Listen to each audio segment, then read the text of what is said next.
Have you ever gotten so angry and were then made to feel you were doing something wrong? Or have you been pummeled to stop your anger and let it go? Well, then take a listen to this podcast and find out what suppressing that anger can do to you.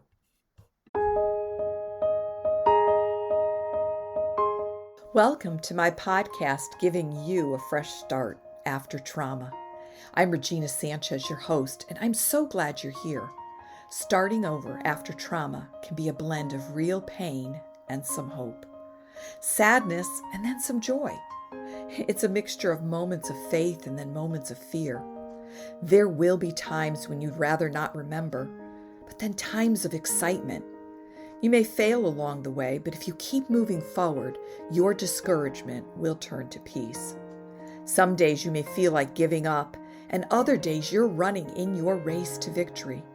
That, my friend, is a journey of having a fresh start after trauma.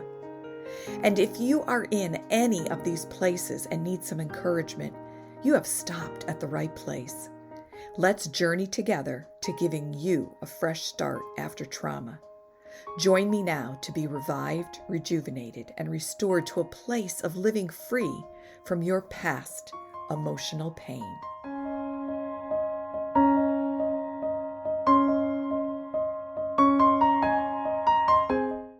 Welcome, friends. Regina Sanchez here, your spiritual life and health coach. Happy to spend a few minutes with you talking about anger. Let's get started. Last week, my email, podcast blog, was addressing a topic that many people deal with, and that was feeling unvalued by family or friends. I also, in that message, addressed the issue that sometimes this issue, compounded with other issues, can lead someone into wanting to take their life and not be around any longer. Well, I hope there is none of my followers or listeners that feel that way. But if you do, please reach out for help. There is a link below. I shared with you 3 instances last week where the Lord placed on my heart that people in my church or at a conference I was heading were in a state of not wanting to be around anymore. And by bringing it up in the open, they were helped. I know that in all those instances, it was God's hand that set them free from the bondage they were in. He can do the same for you. He is no respecter of persons. Well, what could have caused these individuals to be in that state?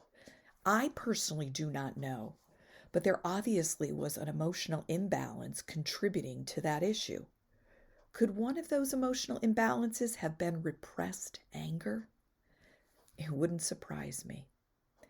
Anger is an interesting emotion and one that we get mixed opinions on. Don't be angry, it's not healthy. Or anger's a negative emotion and can bring harm to you and others.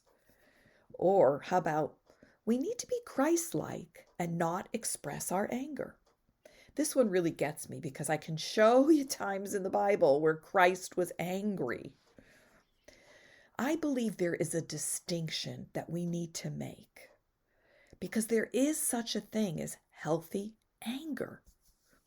When we express healthy anger, we are using that anger as a boundary defense.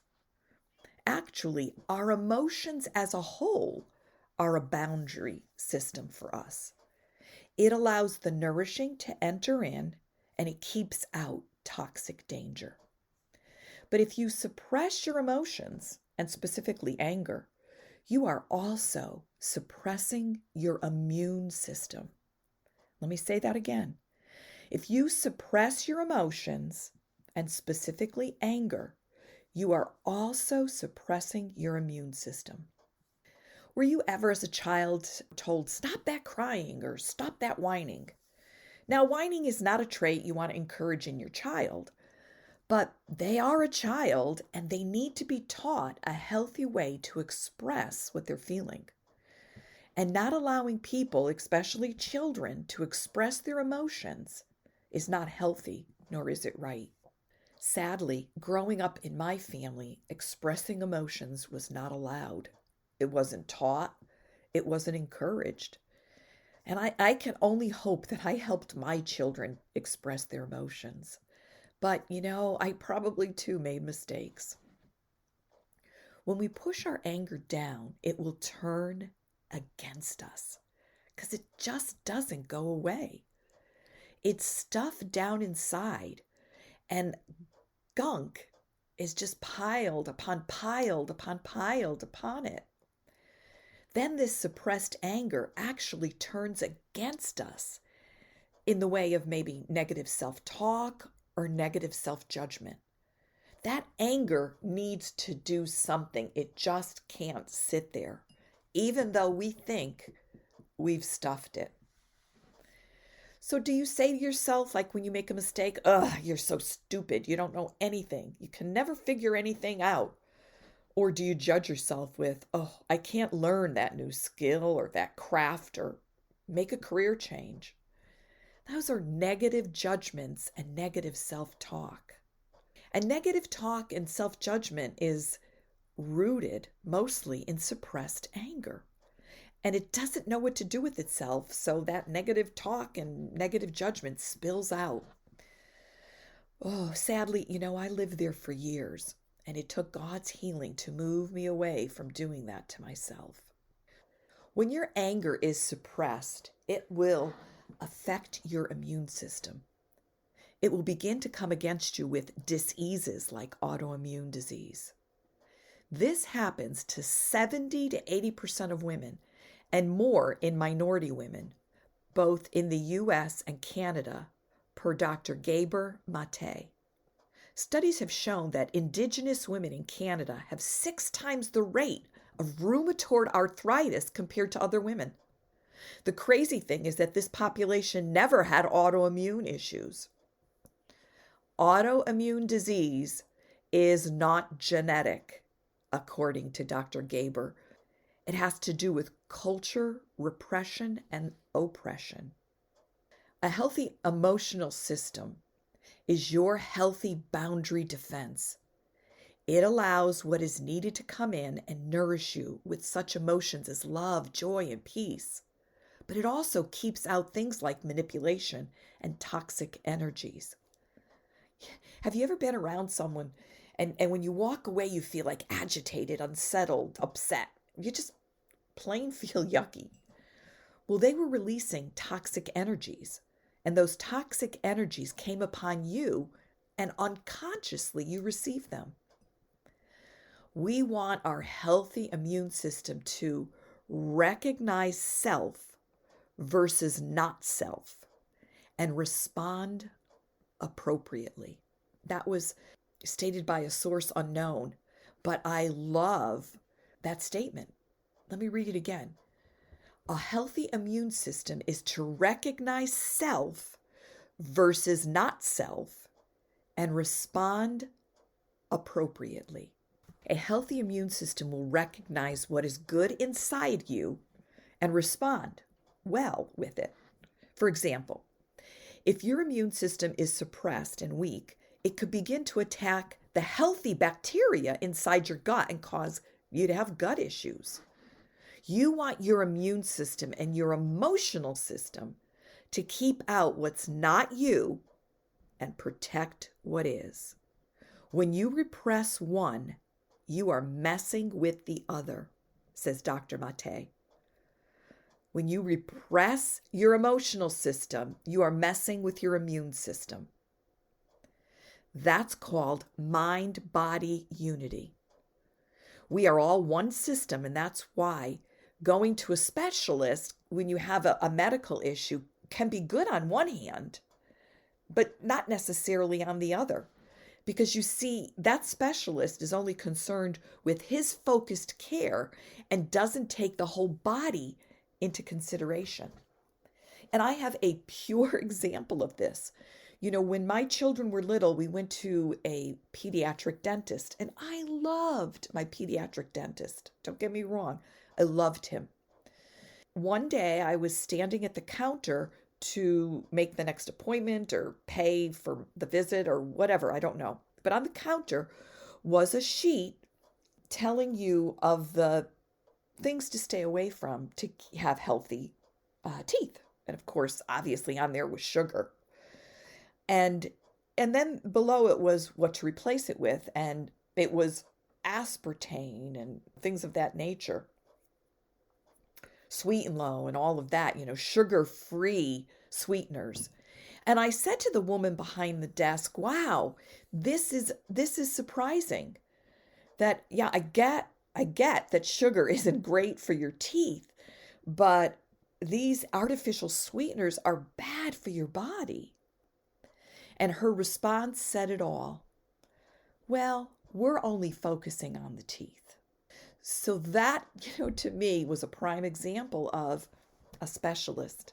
They focus on what they need to care for and don't worry or look at your whole body.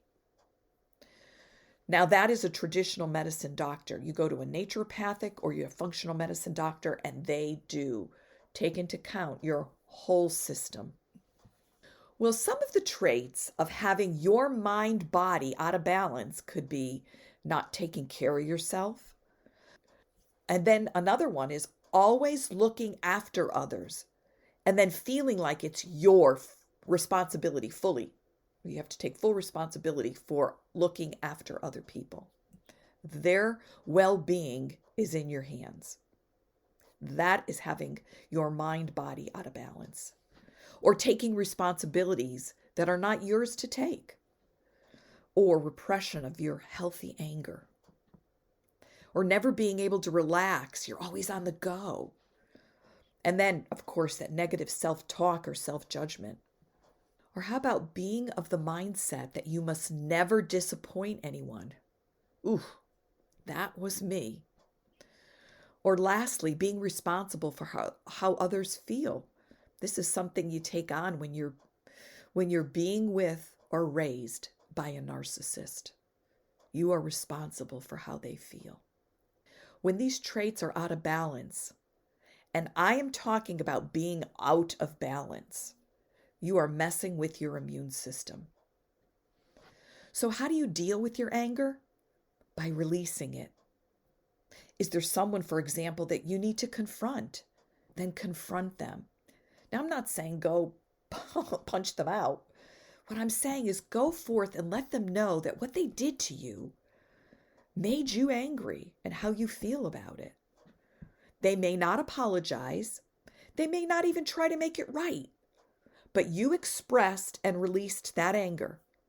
And now it's time to let it go and move forward. I release my anger many, many, many times by just having quiet time with the Lord. I've had times where I've cried uncontrollably and even screamed about what was happening to me.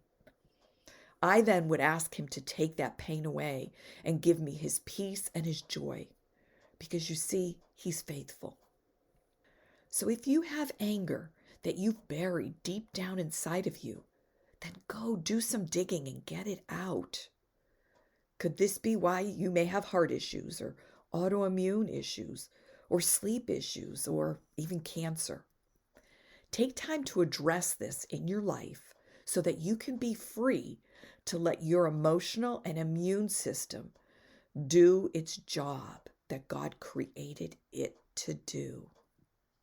Well, as always, friends, reach out if you need some guidance in this area. I personally have experienced much abuse and heartache in my life, and by God's grace and healing, I'm free. You can be too. Let's talk. There's a link below to reach out to me.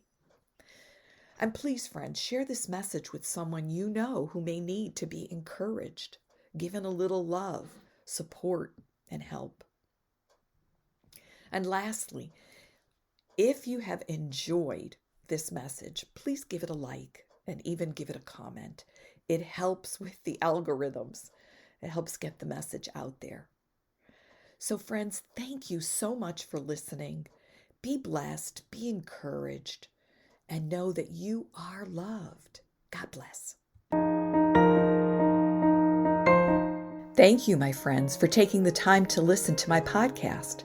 I hope you found it uplifting and encouraging, and that it guides you to having peace, love, joy, and health in your life. If you would like more information on my coaching programs, then go to my website, reginasanchez.com, where you can see the services I offer to give you a fresh start after trauma. You can also find my book, Can I Have Your Heart, Daddy, on Amazon. It is my personal journey back to the heart of my Heavenly Father.